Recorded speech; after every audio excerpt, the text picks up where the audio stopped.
Assalamu aleykum əziz dostlar, gözəl Zakatalalarımız, gözəl Muxaq kənd sakinləri. Dostlar, Zakatala Muxaq kəndində inşallah bizim deyək ki, kəndin o qırağından keçən asfalt yol, magistral yola birləşən yoldan yuxarı qalxanda 200 metre içəridə, dostlar, belə gözəl fındıq bağı saçı çıxıb inşallah. Ətraflı sizə göstərəcəm. Bu yolla gəlirsən, bazalardan yuxarı. Buradan da qalxmaq mümkündür. Selpu tərəfdən, o tərəfdən kəndin mərkəzindən də qalxmaq mümkündür. Ev tikməyə də lazım gəlsə ev tikəsi yerdir. Nə bilim bağ kimi istifadə də eləyəsi yerdir dostlar. Çox mükəmməl, gözəl yerdir. Demək gördüyünüz ora ana yoldur, trasdır.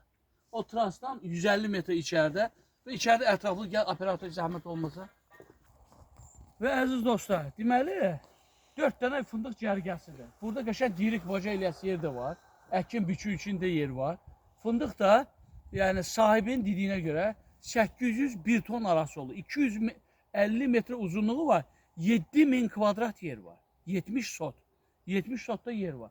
Demək əkin biçin üçün də yer ayrılıb burada qəşəng. Fındıq da qəşəng fındıq olur. Yəni dostlar, yəni ev tikməyə istəyənlər çox sərfəli. Qaz da bura kimi gəlir. Düzdür, qaz söhbətində, yəni bura kimi çəkilib, xarc çəkilib, burada razılaşma olmalıdır. Yəni burada ev tikən adam da inşallah yəni ora şərik olmalıdır da qazın xəttin gəlməsinə. Və dostlar, işığı da yaxında var, qazı da var. Ev tikməyə də sərfəlidir, bağ kimi də istifadə eləməyə sərfəlidir. İnşallah yerin sahibinin yanında da danışa bir kəlmə gəl bura. Gördüyünüz kimi dostlar, əkin biçin üçün də yer var. Bax, nəsə əkmə hissəsi qarğadalıdır, nə bilim ürəyin nə istəyir, əkən biçən. Yay nə işləri görmək üçün elə üçün də yer var, fındıq yeri də var. Çox mükəmməl, gözəl, kəndimizin də tam içi. Yəni sahibi. Və əziz dostlar, dediyim kimi yerin sahibi də Nurdin dayıdır. Deməli, dediyim kimi 70 sot yerdir Nurdin dayı, değil mi? 7000 kvadrat. 70 sotdur da, 7000 kvadratdır. Əkin üçün də yer var, qəşəng fındıq da olur, 800-1 ton arası fındıq olur. Elə iller oydu da tonun da yuxarı olur. Kəndin də tam yaxşı yeridir. Gazı var, suyu var, işığı var, hamısını demişəm. Herhalde mənim danışım orada yazılıydı. Yazı hamısı.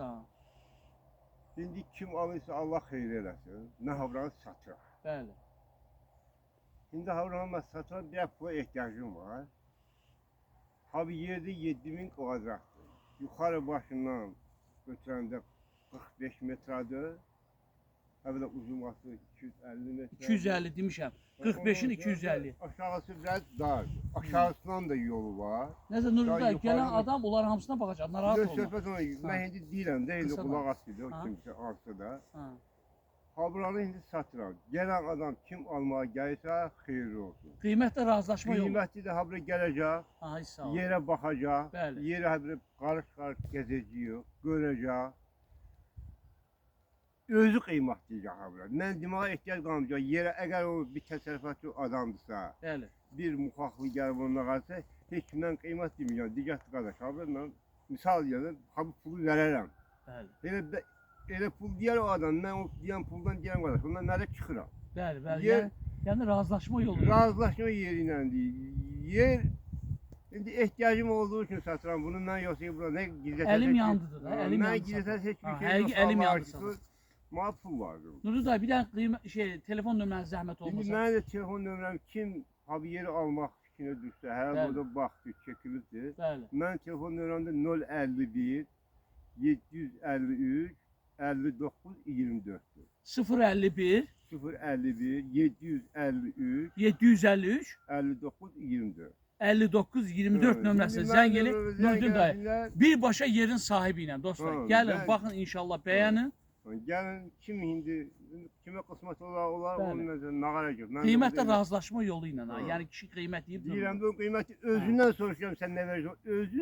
Özü bu qiymət elə qiymət deyəcək. Mən deyəcəm ondan bir 5 manata çıxar. Mən bilirəm ki, yer haralda indi kənddir də, kəndin normal yeridir. İnşallah. Nə deyim, nə ayrı deyə sözü yoxdur. Sizin sağ olun. Dostlar, alana da, satana da Allah'tan xeyirisi. Sağ olun.